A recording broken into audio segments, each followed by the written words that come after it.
अधम पालक। वर्षा के दिन थे। तालाब लबालब भरा हुआ था। मेढक किनारे पर बैठ के टर टर कर रहे थे। कुछ लड़के स्नान करने लगे। वे पानी में कूदे और तैरने लगे।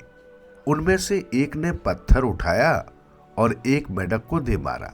मेढक कूदकर पानी में चला गया। मेढक का कूदना देखकर लड़के को बड़ा मजा आया। वो बार बार मेढक को पत्थर मारने और उन्हें कूदते देखकर हंसने लगा। पत्थर लगने से बेचारे मेढक को चोट लगती थी। उनको मनुष्य की भाषा बोलनी आती तो अवश्य वे लड़के से प्रार्थना करते और शायद उसे गाली भी देते, लेकिन बेचारे क्या करें, चोट लगती थी और प्राण बचाने के लिए वे पानी में कूद जाते थे। अपनी पीड़ा को सह लेने के सिवा उनके पास कोई उपाय ही नहीं था। लड़का नहीं जानता था कि इस प्रकार खेल में मेढकों को पत्थर मारना या कीड़े मकोड़े पतंगों आदि को तंग करना अथवा उनकी जान ले लेना बहुत बड़ा पाप है। जो पाप करता है उसे बहुत दुख भोगना पड़ता है और मरने के बाद यमराज के दूत उसे पकड़कर नरक में ले जाते हैं। वहां उसे बड़े बड़े कष्ट भोगने पड़ते हैं।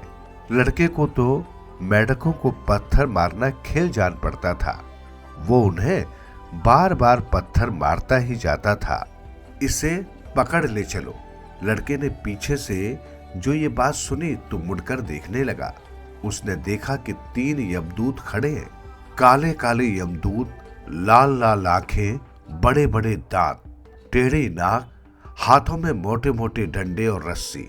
लड़का उन्हें देखते ही डर गया। उसने साथियों को पुकारा पर वहां कोई नहीं था। वो खेलने में लग गया था और लड़के स्नान करके चले गए थे। पकड़ लो इसे, एक यमदूत ने दूसरे से कहा। ये तो गुबरेले जैसा घिनौना है। दूसरे यमदूत ने मुंह बनाकर पकड़ना अस्वीकार किया।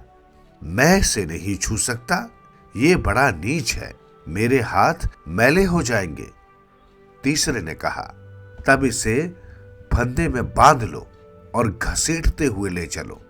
पहले ने सलाह दी। लड़का ये सब सुन रहा था।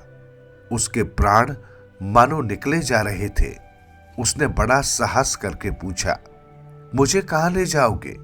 नरक में, जहां सब पापी जीते जी ही तेल में पकाए जाते हैं पकौड़ी के समान। एक यमदूत गरज कर बोला। पकौड़ी के समान? लड़के को माता का पकौड़ी बनाना स्मरण आया। बाप रे, मैं पकौड़ी के समान पकाया जाऊंगा? मैंने तुम्हारा क्या बिगाड़ा है? मुझे छोड़ दो। लड़के ने गिड़गिड़ाकर प्रार्थना की। तू पापी है, तू महाअधम है। अब यदि कभी पाप न करे तो छोड़ दे।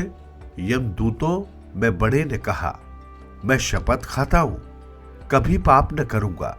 लड़के ने बिना सोचे समझे दोनों कान पकड़कर प्रतिज्ञा की।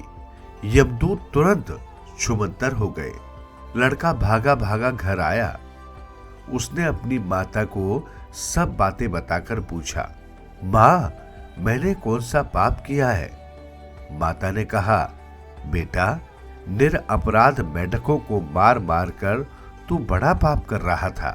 किसी भी निरपराध को कष्ट देना महापाप है, पर पीड़ा सबना ही अधमाई।